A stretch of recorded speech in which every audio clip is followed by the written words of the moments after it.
Welcome to Tower Talk Business Radio, where we bring you conversations with the top business minds on Long Island and around the nation every week. Featuring expert consultants and small business owners who have found success but are also willing to share their top tips, failures, and give gritty, matter-of-fact advice based on their firsthand experience. Now, let's get down to business on Tower Talk Business Radio on the voice of Nassau Community College, 90.3 WHPC. Hello and welcome to Tower Talk Business Radio, powered by the Nassau Community College Foundation. My name is Ray Schwetz, AVP of Community Relations at Jovia Financial Credit Union, along with Donyshia Boston-Hill, CEO, keeper of the brand, marketing and digital agency, and we're focused on being the premier resource for business and entrepreneurship.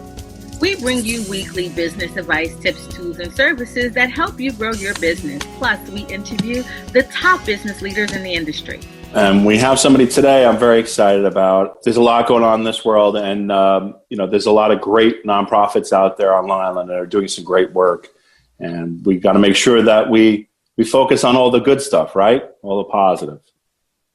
So helping provide us with business empowerment today is Lisa Burch. She's the Vice President and Chief Operating Officer of Family and Children's Association. Lisa, welcome to the show today. Thank you so much for having me. Oh, we're glad to have you. So tell us about yourself.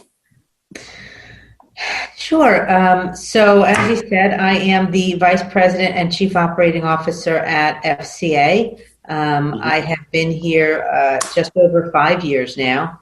And I came to FCA from the Northwell Health System, where I spent 11 years. And prior to that, I had worked in various nonprofits throughout New York City. First time I ever worked on Long Island was with Northwell and now with FCA. So I've been involved in the nonprofit sector my entire career. I don't want to tell you exactly how many years that is, so I don't want to give away my age. But suffice to say, it's been a long time, and it's been a wonderful experience working within nonprofits. Oh, that's fantastic. So, Lisa, what led you to FCA? Yeah, so as I said, I was working at the Northwell Health System for 11 years. When I started there, I was actually hired to create what was called the Office of Sponsored Programs. It was basically a grants office for the health system, which at the time had a research grants office, but didn't have a grants office focused on non-research grants. And the health system was getting more and more of those non-research, what we called like service or program grants to do work in the community. And they needed to create an office to manage it. So I was hired to create that office. I did that, created the office, ran the office, eventually merged the office with the research grants office. And at that time, transitioned to another role at Northwell that I created, which was the Director of Sustainability and Social Responsibility, probably the longest title ever, but basically it encompassed working within the health system to ensure that our operations were green and that we were doing things in a sustainable fashion and that we were being good corporate citizens in the communities that we served. So it was a brand new, out of nowhere role. I was the only one. I was a department of one. It was fabulous. And we were doing some really great work, but I had this kind of nagging longing to get back to what I had really been doing prior, which was some grassroots community work. And at the time, I was asked by the CEO of FCA, Dr. Jeff Reynolds, who I knew from back in the late 80s, early 90s, when we both were working in the HIV and AIDS field.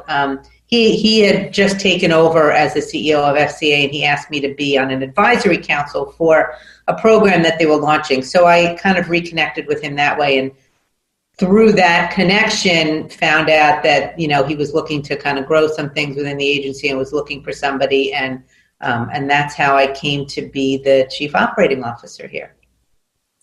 Serendipity. Yeah, you have back to kind of what you're looking for, that grassroots efforts. So, tell us, what's the day-to-day like there at FCA? What are you doing there? Yeah, so, these days, the day-to-day is a little bit different, as you can imagine. COVID Sure. post-COVID. I don't know if we actually can call it post-COVID yet, but hopefully we're getting there. In general, the day-to-day is really a combination of ensuring that our programs are effective and that our agency is fiscally stable and sustainable, creating new programs, community organizing, putting out fires here and there. As the Chief Operating Officer, I have 5 divisions that report up to me. We have addiction treatment recovery, residential, seniors, children's mental health and wellness, and preventive services. I also oversee facilities and quality assurance. So there's a lot going on. I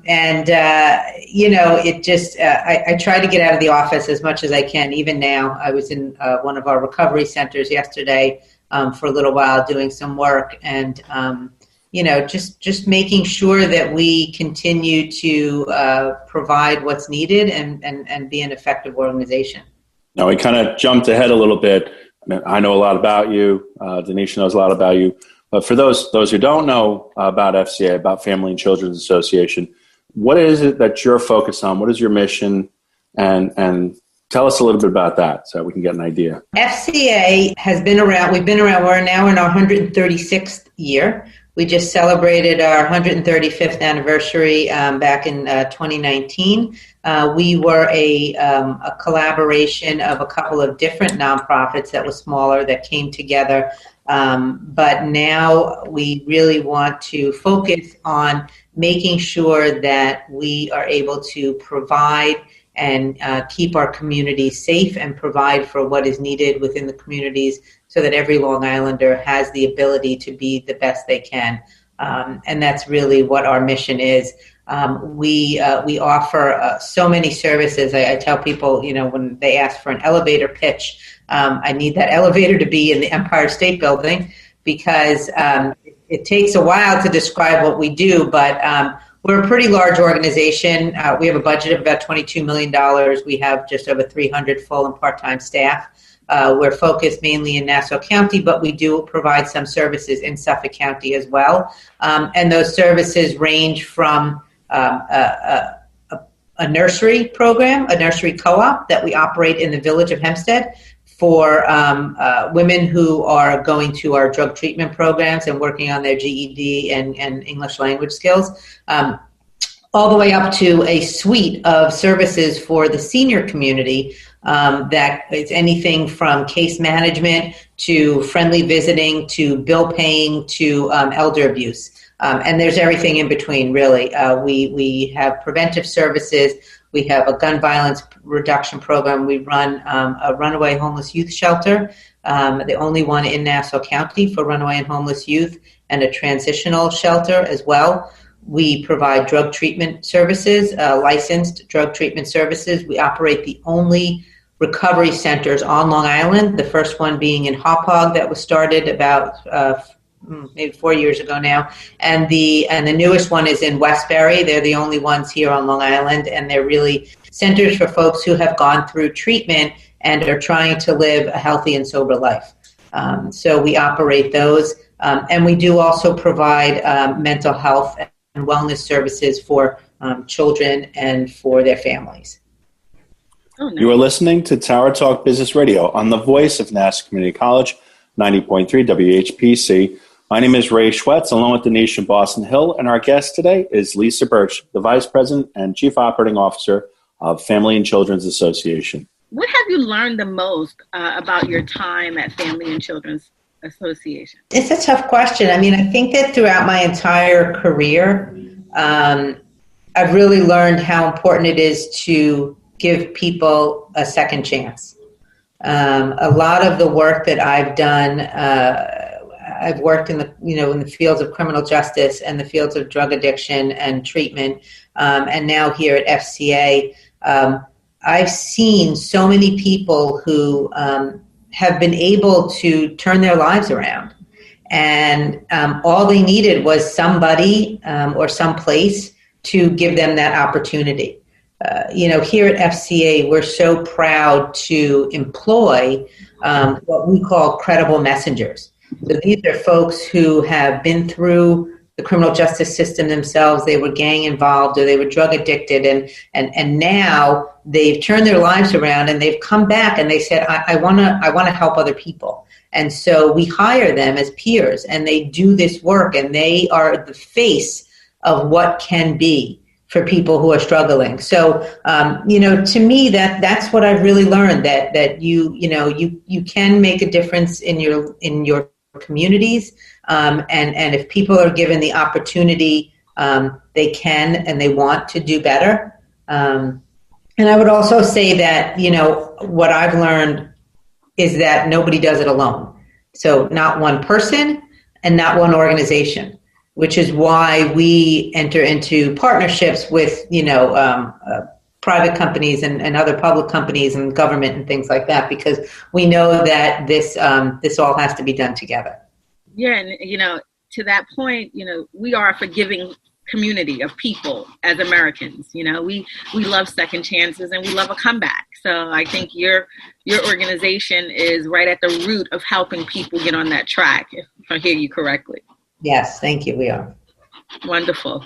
I'm sure that given the work that you do, that there's some misconceptions about some of the work that you and other nonprofits do. Can you tell us about what the misconceptions might be?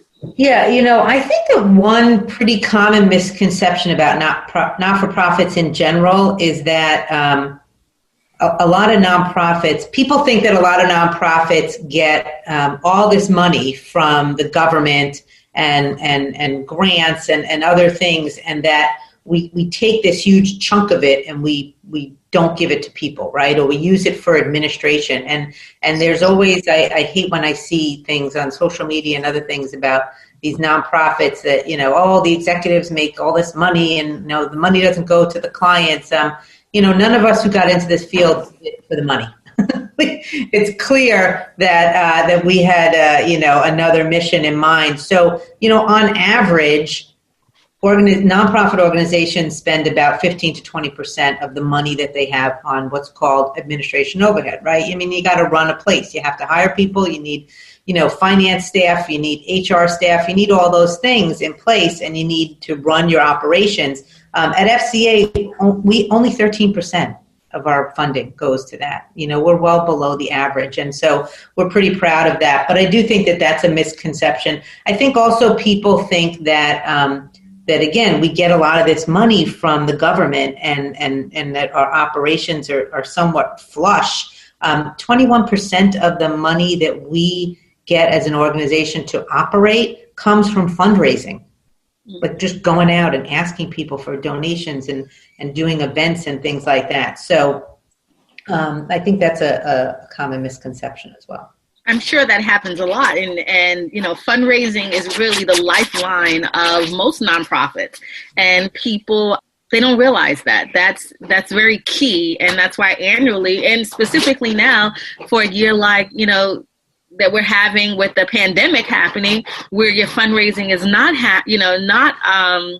as fruitful as it has been in the past, because people are, looking at their budgets. It's just a whole different world. So, we're looking forward to all nonprofits, especially FCA, coming out of this on the other side and, really allowing their fundraising efforts to kick in. And that your donors out there and the loyalists to FCA that are listening, we hope that they really, continue to support you in all that you do. Thank you. Has that been what the biggest challenge is for you? I mean, I imagine fundraising, that's a big challenge for all the nonprofits during this time, but has that been the biggest challenge? Yeah, I think that it probably has been the biggest. I mean, listen, early on when this pandemic struck, we were able to pivot pretty quickly. Thankfully, we had things in place that allowed our staff to work from home. We put telehealth services in place. Obviously our nursery co-op couldn't operate, but we immediately started doing like Zoom sessions with the kids and, all of our treatment programs, everything shifted to telehealth. We couldn't go into seniors' homes anymore to check on them, but we made phone calls every single day. We started delivering meals to them and food. So we were able, we never shut our doors, in 135 years, FCA has not closed its doors during, 9/11, Superstorm Sandy, anything that's happened. We've continued to operate, and we're really proud that our staff has continued in that way as well now during this pandemic. But yeah, Ray, I think that fundraising is a huge issue. We're expecting to have a significant shortfall this year. We were able to do our golf outing. It didn't bring in as much money as we hoped, but we did it, and so that brought something in. In November, we annually have what's called our Fall Harvest Ball, which is our largest fundraiser every year. And unfortunately, we just had to cancel it because we thought that even in November, it wouldn't be safe to bring people together. So we did shut that down. But what we did was we've started what's called a season of gratitude, season of giving. It's a new campaign in lieu of the fall harvest, and we're asking people who might have contributed or who maybe never contributed to FCA to consider making a donation and paying it forward to support the work that FCA does. And every penny and every dime counts, Everyone. And people can just go on our website, fcali.org/gratitude, and make a donation right there. Any amount matters and helps. That's fantastic. You're making a huge impact. What is the one or, your top one or two services that you feel like your fundraising efforts really support? I'm sure it's all, but is there one that really sticks out, like annually, this is how we're taking a bulk of this fundraising dollars and providing to this specific program? Yeah. So, we obviously, a lot of most of the programs that we operate are funded either through revenue that we generate by the services that we do, billable services, or through grant dollars. But we do have some programs that are just strictly mission driven that we don't get any money for, and we really only use fundraised dollars for. Our nursery co-op is one of those programs. We did get some funding every year. We get some donations to support it, but that really just operates on on fundraised dollars, and it serves an immigrant population in the village of Hempstead. We also have a immigrant helpline that we started right in April, just after it became apparent that COVID was really disproportionately affecting migrant and immigrant refugee communities. We started a helpline to allow people to call with questions regarding COVID and how it was affecting them. We had over 50 calls in the first 2 days. The helpline is still operating. That's something that we're always looking, for funding to continue. And then our shelter programs for youth, while they are funded through the county and New York State, they don't have enough funding. They never have enough funding. So we always have to supplement those programs with fundraised dollars. So those are just a few of the programs that we know will suffer, unfortunately, if our fundraising suffers. You are listening to Tower Talk Business Radio. Our guest today is Lisa Burch, VP and COO of Family and Children's Association. My name is Donyshia Boston-Hill, along with Ray Schwetz on the voice of Nassau Community College, 90.3 WHPC. Now, everybody, as Donyshia said, loves a comeback story. And, that's really what FCA does for a lot of people. Can you give us an example of someone who's gone through FCA services and what they've been able to do? So, it's funny. We just released an email that went out to across all of our supporters. It just went out this morning. I can share it with you guys, but it was all about our addiction treatment services and how people are starting to come back on site for services now that, we're hopefully moving in the right direction. And within that, there was the success story of Jen. And Jen is somebody who right now is a manager in our recovery center and in what's called our Sherpa program, which is a program that works with peers who have gone through addiction and are now certified peer recovery coaches, and they work with people who are at risk of overdose, and we work with the hospitals and the Catholic health system. So Jen manages that program for us, but Jen came to FCA through recovery coaching herself. She is a person in recovery, and she was living in a sober home, and she learned about the services that were available at our Thrive Recovery Center in Hauppauge and started visiting and talking to a recovery coach, and it solidified her desire to work in this field. And shortly after, she started to work for us, volunteer for us and work for us. And as I said, now she's a manager of a very successful program at FCA. So I think Jen is a really great example of what can be when people work together to support one another. I mean, that's incredible. And that's the kind of thing that, I think we as Long Islanders really need to get behind. There's such a divide nowadays politically and culturally. And I think that at the end of the day, look, we all want to live. We all want to be productive. We all want the same thing. Yep. So kudos to you and your team. I mean, that's just fantastic. Thanks. So what are some of the things that you're working on next? Like what's coming up, the end of the year in 2021? Really going to be 2021, right? Couldn't come soon enough, I think. For a lot of us, yeah. So we've actually just started a process as, we're in like the fourth quarter now of the year. We're looking at our strategic priorities for the remainder of the year and for 2021.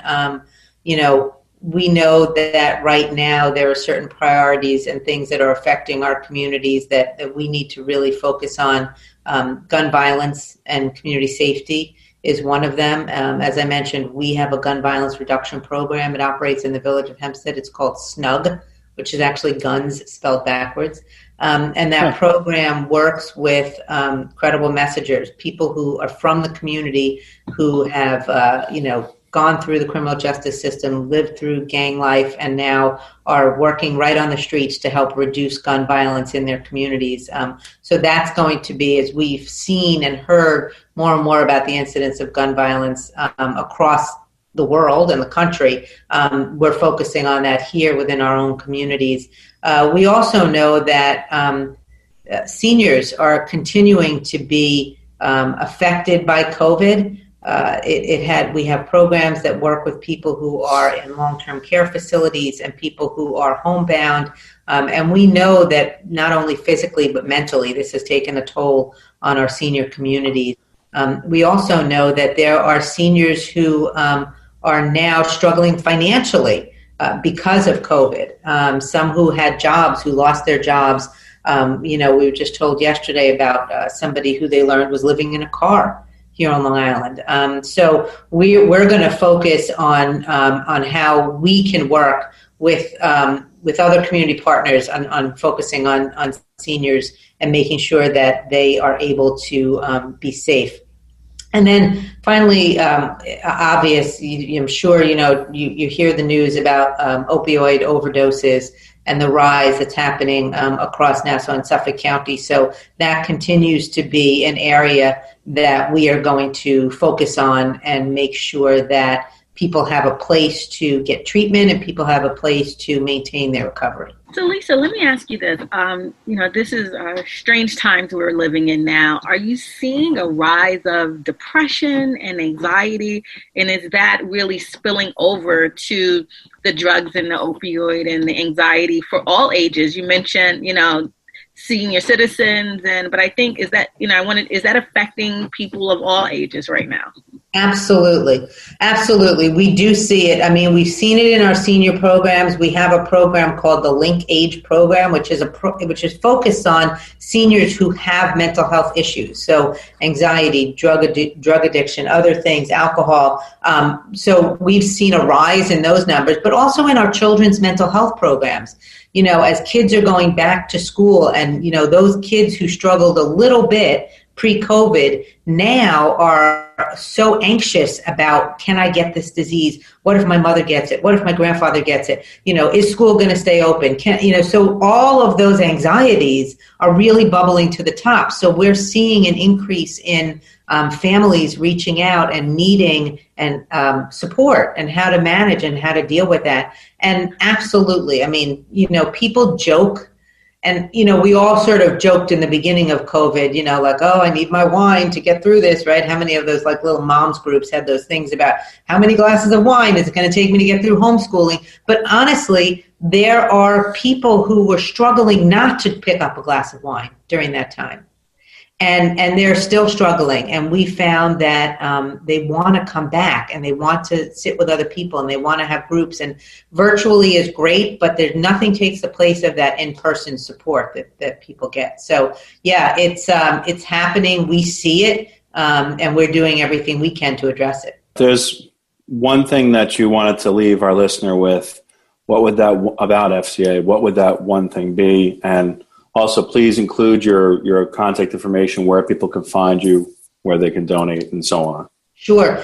You know what? I would leave with something that we already mentioned. The fact that folks are struggling now. Folks are struggling across the board in all communities.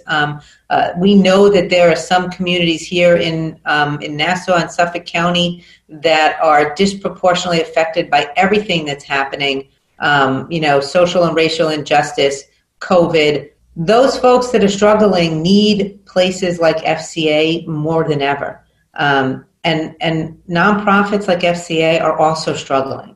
So if there's something that I could leave people with, it would be support your neighbors, support your friends, but support your organizations as well, so that we can continue to be there, especially now when we know people need us more than ever. FCALI.org is our website. All of our services are listed there. We are on social media. You can follow us on Instagram, Facebook, and Twitter. As I mentioned before, FCALI.org/gratitude. That's our campaign right now that is launching and taking the place of our largest fundraiser. So please, support us and help us continue to support the community. Thank you so much. Lisa, the story of FCA is incredible. Thank you so much for sharing with us. And yes, it's just fantastic, the work you're doing. Please keep it up. We need you. Thank you. And thank you so much, both of you, Ray, Donyshia. Thanks for having me. Thanks for thinking of FCA. We appreciate it. We have a long history of partnering with Nassau Community College. So we're grateful to you guys as well. So thank you. I'd like to leave you with DB's philosophy. You have not lived until you have done something for someone who can never repay you. John Berman. I want to thank you for being with us. My name is Ray Schwetz. Along with Donyshia Boston-Hill, your co-host and producers, this is an NCC Foundation Business Leaders Council production. Visit ncc.edu/WHPC for more information. Available on iHeartRadio as a podcast in iTunes, Android Podcasts, and Spreaker. This has been Tara Talk Business Radio, powered by the Nassau Community College Foundation on the voice of Nassau Community College, 90.3 WHPC.